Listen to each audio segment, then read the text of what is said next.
Bumalik siya kasi nagpalit kami ng distributor from contact point to igniter type. So ayan, tuturo ko sa inyo kung paano ko pinalitan. So ito test drive to mga kabasyong. So ayan, Basyong, anong masasabi mo sa igniter type na distributor? Ganda. Nawala yung bad. Parang sinok-sinok niya, no? Yun kasi yun ang sinyalis nun, parang sinisinok.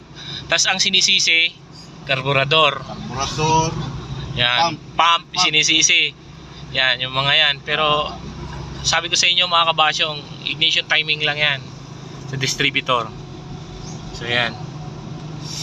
Yan, testing na namin. So pabalik na kami. Tinesting lang.